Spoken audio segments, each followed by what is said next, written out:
Homers, you need to come out and protect the house. It's gonna be a tough week today. This coming week.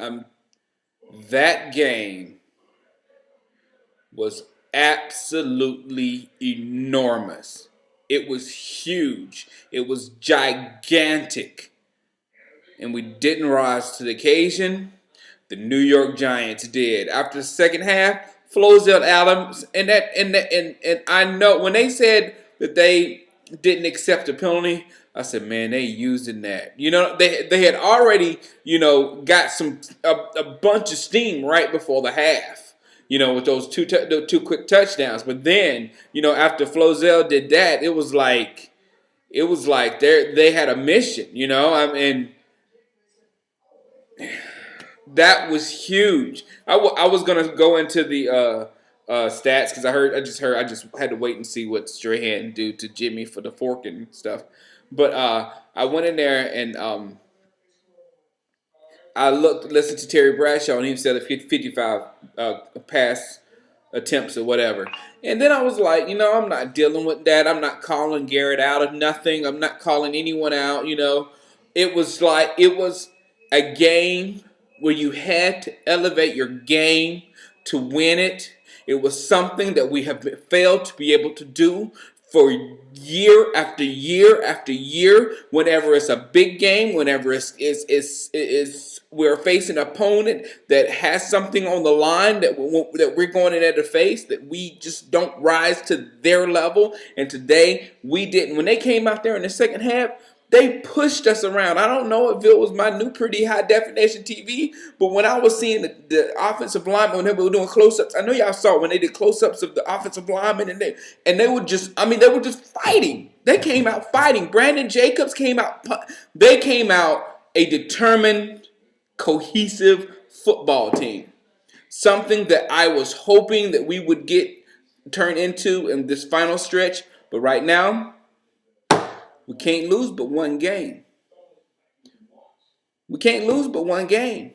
San Diego, New Orleans, Washington, Philadelphia. We can't lose but one of them. We lose two, we in serious trouble. Why? Because of the freaking tiebreaker. We lost two games, one to Green Bay and two to the Giants.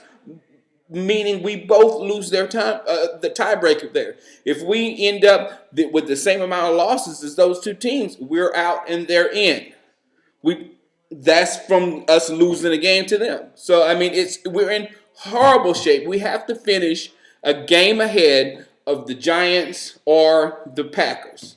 So we're gonna have to root for Baltimore like crazy tomorrow. Anytime they lose a game, it gives us a little cushion to lose another one. But Green Bay, look at their schedule. It's not really near ours. And you can look at the Giants. That's not going to be a pretty bad schedule either. And especially when they got these Vikings on week 17, when the Vikings are going to be playing Tavares Jackson, throwing the ball to Bobby Wade.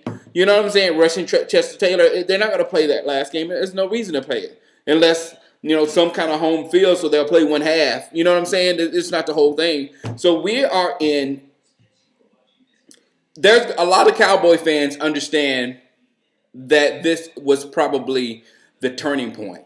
A lot of Cowboy fans are going to be coming out the woodworks because they're going to say that this was the game that flipped the NFC East upside down or flipped whatever upside down. And I know you can come back. We're in first place. We're still in first place, blah, blah, blah. But I cannot disagree with those people. I cannot. I hope they're wrong. We all hope they're wrong. And actually, the people who are saying it are hoping they're wrong.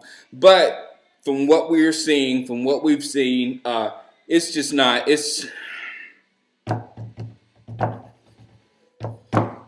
We can't lose but one more. I don't want to get negative. I don't want to say it's over, it's done, and shut it down, blah, blah. I don't want to do that because that is wrong. That is completely wrong. But we can only lose one more. We lose two more, we're on the outside looking in. We need help from other people. So we can only lose one more. Pick it. Saints, Chargers, Skins, the new Skins. I don't know who these guys are. This new Jason Campbell guy, you see him? I've never seen him before. But all right, guys. We made it tough for ourselves. We made it really tough for ourselves. I love Mike Jenkins. He's great. We really made it tough for ourselves. All right. I'll let you. I might make a video tomorrow, but I'll definitely be on DC Fanatics podcast. All right. Peace.